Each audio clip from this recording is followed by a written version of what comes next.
A lot of talk today that Guéhi is close or could be happening. A few Chelsea fans asking, why are they not moving for him? But what's your latest understanding of the potential of Guéhi to Liverpool Football Club? I don't think Guéhi's close to anybody yet, but it's definitely one to watch in the next few days or weeks. Liverpool are still exploring the situation. If they move, the price will have to be on their terms and the payment structures. And we know that Richard Hughes with Milos Kerkez, the one that got announced a few hours ago, was very strong in finalising preferable payment terms. So not just a 40 million number that I broke, 5 million below the original asking price, but preferable payment terms. And I think who seriously moves for Guéhi will be defined on what Palace's true position is, because it's not a deal that Liverpool will do at 65 or 70 million for a player with 1 year left on his contract. If the number drops below Palace's 50 million or more asking price, then suddenly you see value in the market and Liverpool could be one to watch. But the bigger thing at play here is basically, regardless of finances, Guéhi, with England also in mind, wants regular minutes.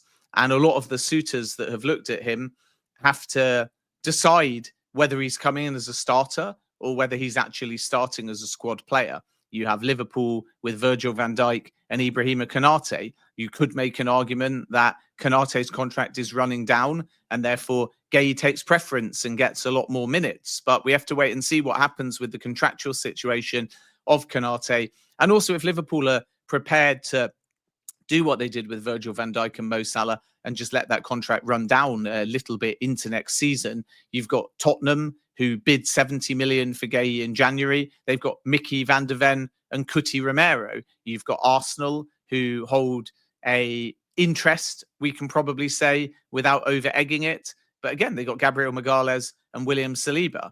And you've got Chelsea, who have got Levi Colwill and, when fit, Wesley Fofana and several other centre-backs as well.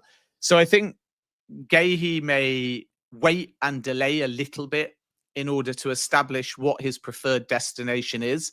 As I broke, he won't sign a new deal at Palace. And that means the player's stance is basically to let this play out, including still leaving the open option of remaining at Palace, playing every week, keeping a captain's armband and being part of this Europa League journey straight into the World Cup.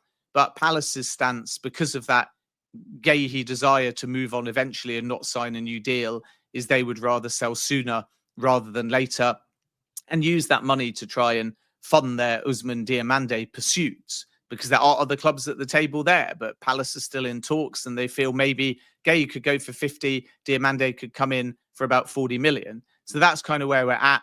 There's a few moving parts. I'm not aware of a bid from Liverpool. I think they're still assessing the situation and working to understand on the player side whether or not he would join, knowing that there may be games and times where it's still a Konate Van Dijk partnership. And obviously Guéhi needs to think about being a number one and starting and regular defender if he's to continue to force his way into Thomas Tuchel's England setup.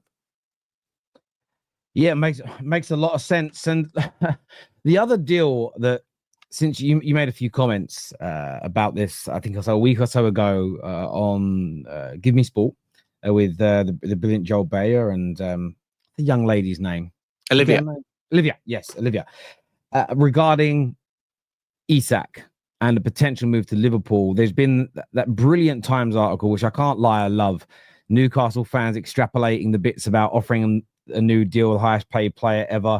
Liverpool fans extrapolating Newcastle's fear that Champions League's not enough and the money isn't there. Also saying Liverpool can afford it. I love how people take bits of these articles. What's your latest understanding of that situation?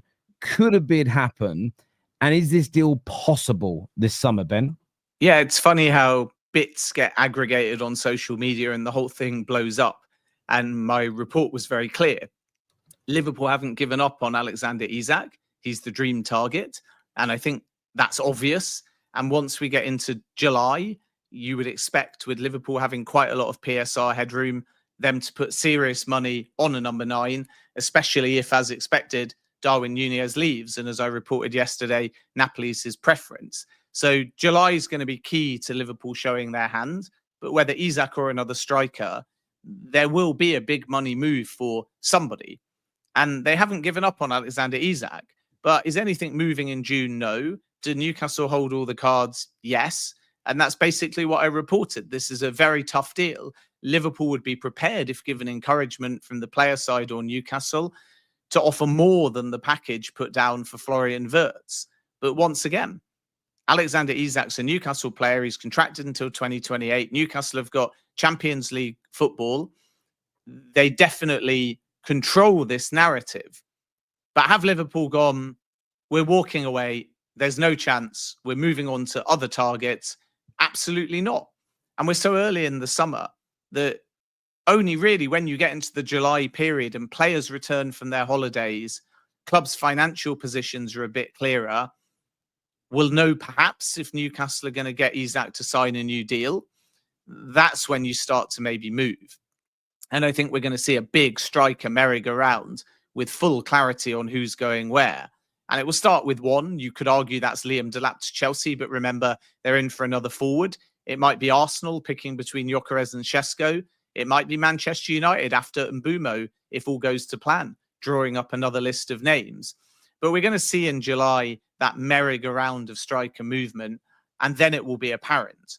Because if Liverpool suddenly bid for one of their other targets, Hugo Ekitike, if Arsenal do Gyökeres, Šeško, and don't enter the race for Alexander Isak, a dream target for them as well, you start to think, okay, now these clubs have tested the water, they've explored, and at that point, they have moved on.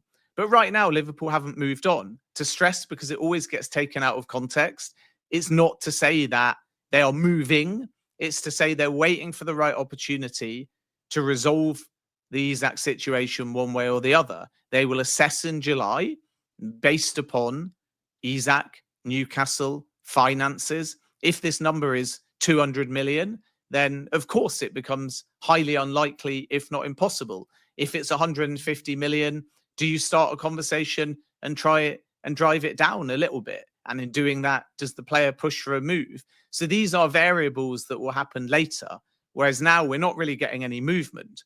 So I know Newcastle fans, as you would expect, just want simple clarity. He's going nowhere. He'll be priced out the market. He'll be well contracted. It's all just media headlines. But the more you read from people that cover Liverpool, and obviously we source it as well at our end, the more you understand that they haven't given up on Isak. They're just waiting for the right opportunity to potentially move in the market when they will then get their answer.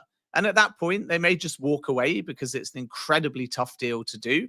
And Newcastle fans will then rewrite that and say he was never going anywhere. But even if Liverpool just pick up the phone to Newcastle, it shows you that they've not given up. And that is what I reported. But right now, they're not actually working on it. They're not actually making their approach now. They're waiting for the right time. And I would imagine that that right time to establish if this is or isn't possible is going to be July rather than right away. And it'll be after the Nunez situation is resolved. If they can't get Isak, then you've got Hugo Ekitike. And I think we hear so much noise about Chelsea and Man United, but it really wouldn't surprise me if Liverpool are doing what they always do and discreetly in the background. Again, just waiting for the right timing. So they're not approaching Frankfurt with a bidding war. They're not talking over 100 million euros fee. You wait for that number to drop and then you seriously enter the race. So that's a possibility. If Šeško doesn't go to Arsenal because they proceed with Gyökeres, then Šeško's a name that has also been discussed by Liverpool. João Pedro, who is linked with several clubs now, including Chelsea, is another one on the Liverpool list as well. So they've got plenty of options, but all their focus was on Wirtz and Gyökeres.